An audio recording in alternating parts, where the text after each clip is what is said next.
Welcome, friends, to Crazy Women Country, where women's voices matter.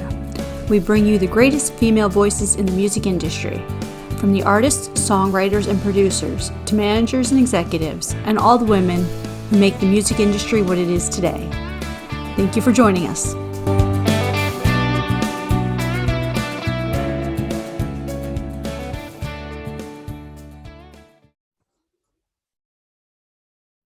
Welcome, friends, to another episode of Crazy Women Country. I'm Donna, and today I'm here with Rachel McIntyre Smith. How are you doing? I'm doing so good, and I'm really excited to talk with you today. Oh, I'm so excited to have you on. I know it's been a while. So we always start off with the hardest question ever. Who is Rachel McIntyre Smith? Coming in hot right off the bat. Well, I am Rachel McIntyre Smith. I'm a country Americana singer-songwriter born in Oliver Springs, Tennessee. Now I'm based out of Chattanooga, Tennessee, so East Tennessee for anybody outside of the Tennessee area that isn't familiar with that. I started playing piano whenever I was in third grade, just to one up a classroom rival, and ended up discovering my huge passion for playing music. And my mother is an English teacher. So from a very young age, she had me writing poetry and short stories to enter into contests. So whenever I started doing music, it was just sort of like the perfect blend to start doing songwriting as well. And so that's how I got into songwriting and into doing music. And whenever I went into college, I fell in love with Casey Musgrave's Pageant Material album, and it really helped me realize how I could channel a lot of my upbringing in a small town and add in some funniness, but also add in some real life wisdom and blend it together into country music. And so that's how I got started in country music. And I just have been playing country music for the past 5-6 years now. And before the pandemic, I had a concert tour of cat cafes to raise money for feline rescue. And I got to open for some cool people. I've opened for Caleb Lee Hutchinson, Larry Fleet, Paul Thorne, Leroy Parnell. And then I have some fun shows coming up where I'll be opening for the Steel Wheels and Alex Williams. And so, yeah, just a lot of good stuff, and really enjoy doing it. It's always what I wanted to do, and so I'm happy that I took the leap and I'm actually going for it. Wonderful. And that is such a cool story of how you got started in music. Like, there was really not an interest, and then all of a sudden, bam, that's really cool too. Well, so my mom and my dad both played piano. But that alone wasn't enough to break through my bashfulness, because I was an incredibly bashful child, and the thought of getting up on stage and performing terrified me. But in another part of my life, I was very competitive in school. I was always that kid that was trying to get the top grade, always answering all the teachers' questions.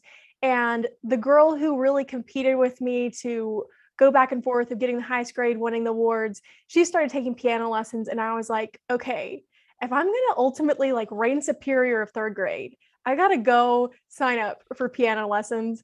And I did, and ended up loving it. And so that's kind of how it all got started.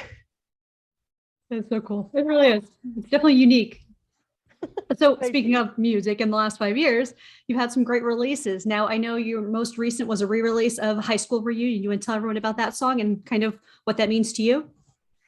Absolutely. So High School Reunion, the studio version, is my debut single. I released that in the fall of 2020. And I wrote that whenever I moved home with my parents at the start of the pandemic. And I just had this wave hit me of, oh, like when I was in high school, I thought that by this point in my life, I'd be rich, I'd be famous, I'd be doing all this stuff. And now I'm back at home in the same twin bed that I was when I was in high school. And in just a few years, I was going to have to start planning my high school reunion. At my high school, if you were a class president when you were a senior, you have to plan every single high school reunion for the rest of your life. So I have to do that. And well, congratulations. Oh, thank you. Such an honor. so it all just hit me when I moved home, and I wrote. So that's how I started writing High School Reunion, and it started out as a very sad song, and then it all just hit me of, you know what? I bet a lot of other people have felt this way too. So why don't we twist this, realize we can keep on going for what we want. And if it doesn't work out, we've got each other. And so I planned that for my debut single. And I was really worried about how it was going to be received because it was my debut single. It was happening in the middle of the pandemic. I couldn't go out to play shows to perform it and promote it normally. And so I was really worried about it. But then just in like the first few weeks, it had over 25,000 streams, 30,000 streams. And I put out a call to my audience and asked them to send in their high school photos from their yearbook to me. And I created a lyric video that looked like you were flipping through a high school yearbook. And that was just so cool. I had over 80 people send me their photos for that. And as I was approaching the year anniversary of that release, I just felt like it was such a moment where I felt grateful for the community that I had built and the way that they rallied around me and my music, that I just wanted to honor that in some way. So I played this High School Reunion live performance version. We did a video. I released a song out on Spotify and Apple Music as sort of like the musical thank you for the past year of supporting my music. Wonderful. It's great that you've released the acoustic version, because I mean, I'm the type, I love to hear both versions. Like I love the studio, I love acoustics. And it's so great to see that. And because obviously if you were doing just a little show, just that's what they would get, the audience would get. And it's so cool to have that connection. So thank you. Now I'm going to go back because I really loved, now obviously I love those lyrics, but I love the lyrics in Blue Hawaii. And as an Elvis fan and growing up in a household that had Elvis, like it's that time of the year, we're Christmassy. We had all Elvis albums and all like, Alabama. So the Blue Hawaii theme kind of like threw me like, oh, this ought to be interesting. So I love that song, by the way. Oh, thank you. Thank you. Yeah, I'm a big Elvis fan. Love Elvis. Grew up watching his movies, listening to his music, and a lot of that like aesthetic that he came from that time period has really inspired my music. That song was actually inspired by the drink Blue Hawaiian. And not the Elvis movie, but a lot of that Elvis-esque like 1950s, 1960s vibe found its way into the song. And so that it's just such a fun song to play and perform. And, I guess I'm lame, but I'm still laughing at my own jokes that I wrote in it. So it's anytime I perform it, I'm like stifling back laughter. Yeah. I was definitely laughing along because like, that's a really good line. I'm like, I like that a lot. Oh, thank you. Thank you. I wrote it after a night out where this guy that I liked sort of swerved me for another girl. And that night in particular, I had been sipping on a Blue Hawaiian while this whole incident was happening.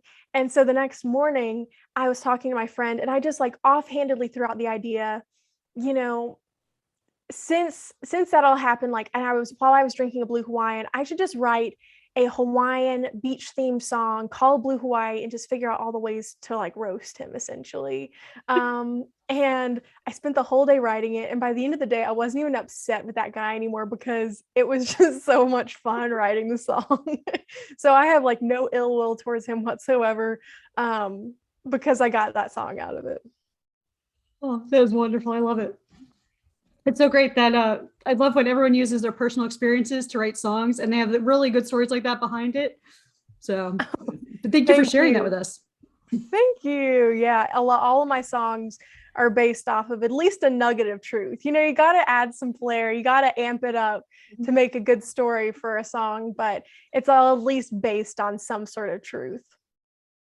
Absolutely. So who are some of the women that have inspired you to do music? Obviously, besides the competition in third grade, who are some of the people that you really are like, yes, I want to be awesome like that? I know you mentioned Casey Musgraves earlier. I think that my four main musical inspirations are Carole King, Linda Ronstadt, Casey Musgraves, and Taylor Swift. I feel like those four women really taught me different lessons about the music industry and how I wanted my music to sound, and a lot about songwriting.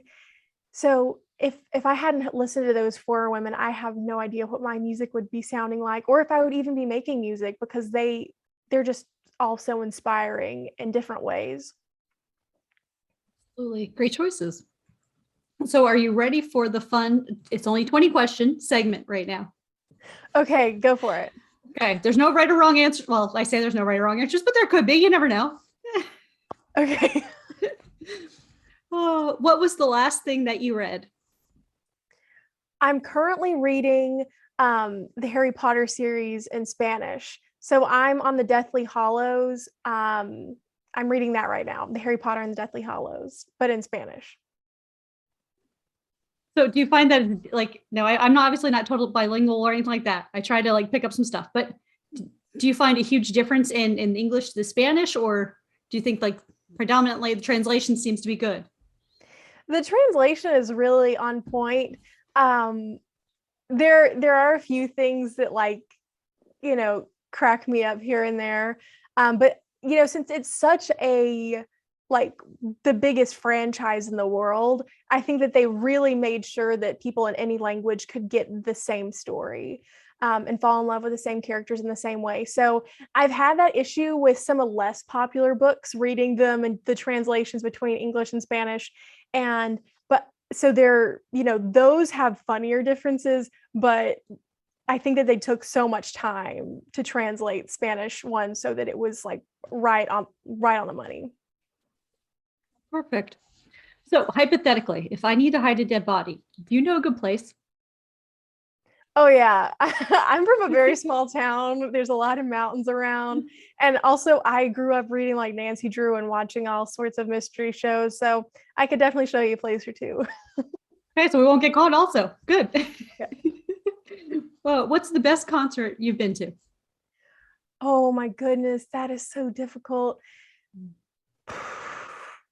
I went to see Paul McCartney in 2014 at Bridgestone in Nashville, and that was just incredible because he's not a spring chicken, but he was out there playing, didn't even stop to like take a break, like do a costume change or like do anything. He was so high energy the whole time, and his voice was still so great, and he was telling stories in between, and it was just a really moving thing. And a lot of the times it was just him on his guitar or him on the piano, and he was captivating all the people in the room. And that it just blew me away, the star power that he has, the voice that he has, just he's legendary. Yes. Have you seen I believe it is on Disney Plus. They have there's something on the Beatles. I don't know Yeah, if you've seen that. Did you? I'm planning on watching that soon. I have not gotten a chance to watch it yet, but that's definitely queued up. Wonderful, wonderful. We'll have to talk after you watch that, and we'll both talk about it live and give our Yeah. opinions and stuff. So, what would you do? What's the first thing you would do after you won the lottery? Oh my goodness. You know, what would I do?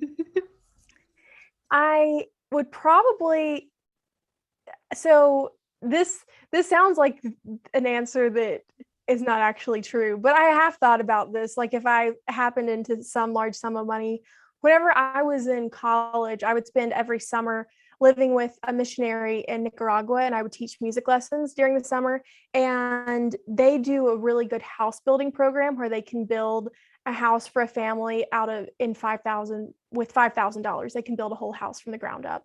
And so the people in the area that they work in live in like tents with like sticks and just like tarps over them.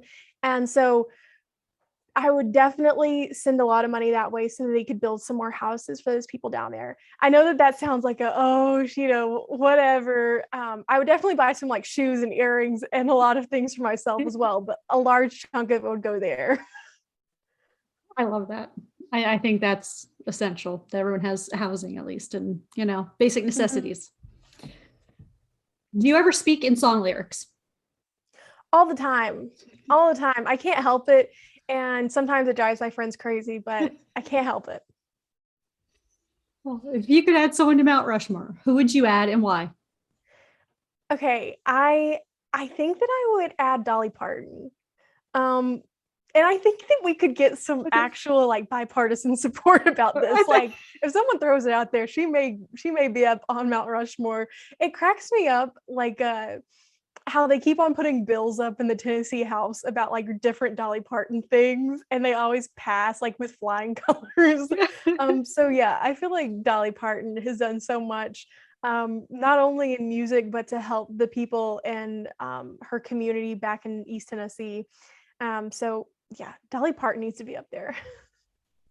I agree. I agree. What's your game plan for zombie apocalypse? Oh gosh. Well, once again, I would go straight to. I feel like the game plan for a zombie apocalypse is also kind of like, what did you do on March 13th of 2020? like, Right? like, like we had no idea what was happening, but everybody just went somewhere and did something to plan for whatever was about to happen. And so, what I did on March 13th of 2020, and what I would do in a zombie apocalypse is go back to my parents' house in Oliver Springs, Tennessee, and hunker down there. My mom is, because of the pandemic, my mom has turned into a bit of a survivalist. So they have a big greenhouse. Um, they have all of this like green beans and corn and all this stuff growing out there. And also there's a shotgun if we need to shoot some deer to get some meat out there. It's out in the middle of nowhere. So I feel like it'd be a long time before a zombie wandered out there. So I think that that's where I would go. And that's where I went on March 13th, 2020 and hunkered down for the pandemic too. Well, I might have to go just because, in Florida here, they have growing areas and stuff, but mostly you have lots of sand. So if you don't build up the dirt, you're not growing some things here. So yeah. Yeah, you're So welcome. I'm coming with you if I can. Okay. Yeah, absolutely. Oh. What album or artist should we listen to before we die? What would you recommend for everyone? Oh my goodness. Um, I've already mentioned Pageant Material by Casey Musgraves. I'm going to mention another one, Tapestry by Carole King. So good, so many classics. Not only is it a masterclass in songwriting, but it's just so relatable and real, and it's one of my favorite albums of all time. It's a brilliant album. So if y'all haven't, after the interview's over, you can go listen to it.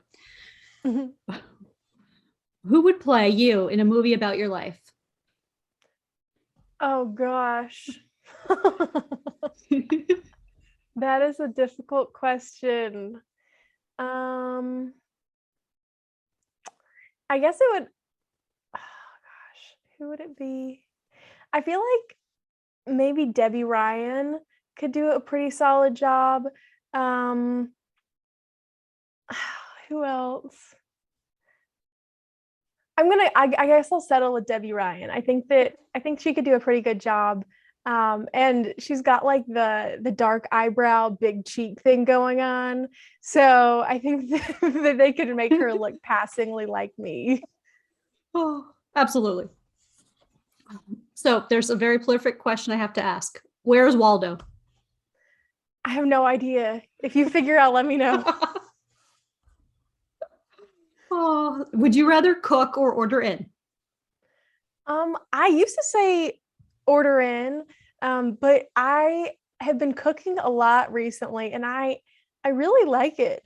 In addition to cooking, I'm also really obsessed with baking. Right before this, I just put some cookie dough in to chill in my fridge. It's turned into one of my things I do whenever I open shows. I bake cookies to thank the opening act for letting me open for them. So I'm opening a show tomorrow night, and so I popped some cookies in there, and I'm going to make some Christmas cookies for the band. That's so awesome. Thank you. I love that. I absolutely love that. That's one of the coolest things. I think we need to start a trend on that. Oh, thank you. What TV show would you be a member of?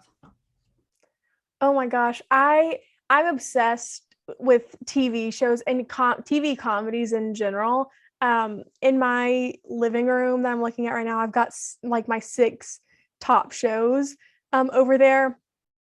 I would say that if I could be in a TV show, I would want to move into the loft in New Girl, and be like Zoe Deschanel's friend or Zoe Deschanel's sister or something in that world. Definitely a cool series. Boots or heels? I like boots with heels. That's my go-to shoe whenever I play on stage. I usually have on some white boots. So what's the best thing since sliced bread? Betty White. I'm Well, a big Golden Girls fan. Betty White was Betty White born before sliced bread? I think technically she was. Oh no. Okay, then Dolly Parton's the best thing since sliced bread. I think she was born after. I'm not sure. There was something we were debating. We couldn't remember who it was. It was Dolly Parton or there was another singer that was born before sliced bread. So we'll just go with both of those ladies. They are the best thing since sliced bread. Okay. Because they made a sandwich. Technically, it wasn't sliced, but it was broken apart, right? So yeah, we could debate that. At least I would. So, what's your guilty pleasure music? The music that no one else knows you really listen to that you had jam out to all the time. So I just got my Spotify Wrapped today, and one of my top genres is adult standards. And I think as like a country artist, a lot of people wouldn't think that I listen to like the crooners, but I am a huge fan of Elvis, Bing Crosby, Dean Martin, like not just around Christmas, all times a year. Wonderful. Wonderful. So did you listen to or have you bought the new album with Tony Bennett and Lady Gaga? Yes, I listened to it. I love it. And it's so incredible that like that little piece they did on 60 Minutes about him, how like when the music started, it was just him again, which I think speaks to like the power that music has on your memory and on your brain. Yeah, that was just incredible. And his voice still sounds so good. And the two of them together are amazing. Absolutely. What's the worst pizza topping? Anchovies. Oh, if you could be any person for a day, who would you be and why? And not necessarily another person named like Dolly Parton. Like, no, I probably want to be Dolly Parton for the day just to, that'd be just cool for me. But, or maybe another, maybe a CEO or, some other profession. If I could be one person for a day, I think, so I recently saw Lucas Nelson in concert, and I think that I would want to be Lucas Nelson for a day because he's not only an incredible musician, he's got his own following, makes his own incredible music, but Willie's his dad. So like I would get to be Willie's kid for a day and talk to Willie and also be a huge musician. So yeah, if I could be someone for a day, it'd be Lucas Nelson. That'd be cool. Definitely cool.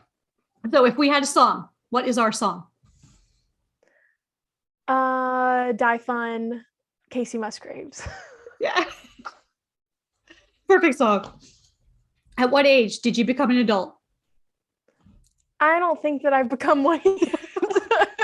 Maybe next year. I'm 24 right now. So maybe when I hit 25, that nice like quarter of a century, maybe it'll suddenly come to me. Oh, that's beautiful. If you could win an Olympic medal for any sport, real or fake, what would it be? I think that I could win an Olympic medal for power walking. Have you ever seen like the speed walking in the Olympics where they're like walking like so fast it looks ridiculous.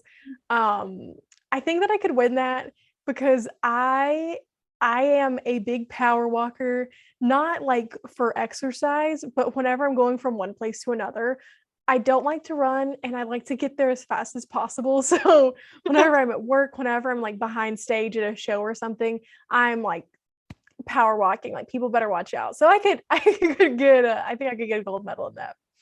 Oh, wonderful. That's cool thing for a gold medal. Absolutely. So are you excited for the Winter Olympics? Yes, I love watching the Olympics. I think that they're so entertaining, and like the ice skating is incredible, and the outfits that the ice skaters wear. Yeah, love it. But that's my favorite. I love all of it, but I will say winter's probably my favorite, from skiing, snowboarding, all of it. Yeah. Like I can't get enough of the Winter Olympics. So yeah, anyway. I'm a big skier. Our family loves to go skiing, and this is random, but one time we were skiing, and I was on the ski lift with my dad and like this one other guy who was like he said he was a professional snowboarder. Anyways, we got to the top of the mountain, and the so-called professional snowboarder falls off right like where you're supposed to ski off of the lift. And so the snowboarder went down, and then my dad got off the lift and he went down on top of him. And I was thinking to myself, like, okay, I had like a half a second to decide, because the lift doesn't stop, like it just keeps on going. And so I like started going off of it, but then it turned and started going down the mountain again. And there was like the huge drop off. So I had to like hang on to the ski lift for dear life, going back down this massive mountain. And everybody was coming out the other side, was like, what are you doing? And I was like, I have no idea. I want to be off here. But I love skiing. Yeah, I was gonna say, I'm not so sure about the professional snowboarder part there, because I know I'd be the one that would fall. Because like, yeah, I don't. Yeah, it seemed a little bit suspicious. Suspicious after that landing. He's probably just trying to impress you. That's all. Yeah. So what do you have coming up for 2022? I know you said you have some tour dates going out, but you have some big plans for 2022? Yes, I've been in the studio recording my next single, and it will come out probably in mid-March of 2022. I'm really excited about it. It's in the same genre, sort of same country Americana, but it's a completely different vibe than my other songs I've put out. And so it's a little bit more serious, but still has that like wordplay in it. So I'm excited for people to hear it. So stay tuned, March 2022. And then COVID permitting, I'm hoping to get back out there and tour a lot more in the upcoming year. Wonderful. So make sure you all go follow Rachel's socials, so that way you know when the song comes out, you can then pre-save it when she's ready to release it, and then you'll all be set up and you won't have to worry. You'll be right there when it comes out. Absolutely. At Rachel McIntyre Smith.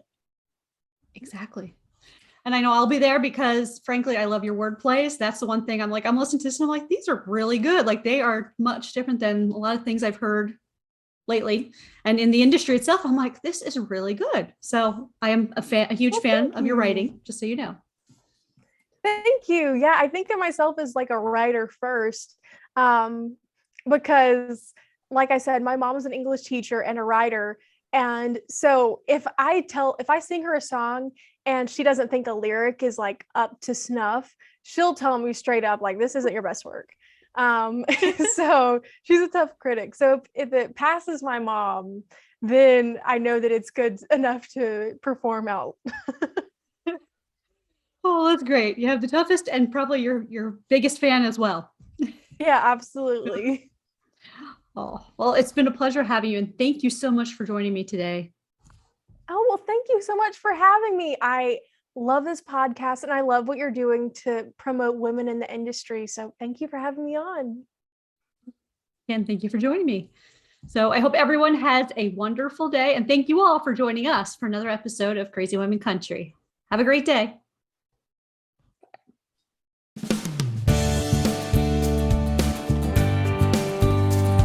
If you enjoyed today's episode of Crazy Women Country, don't forget to give us a thumbs up. Be sure to click the subscribe button for new interviews weekly. And thank you, friends, for joining us today on Crazy Women Country, where women's voices matter.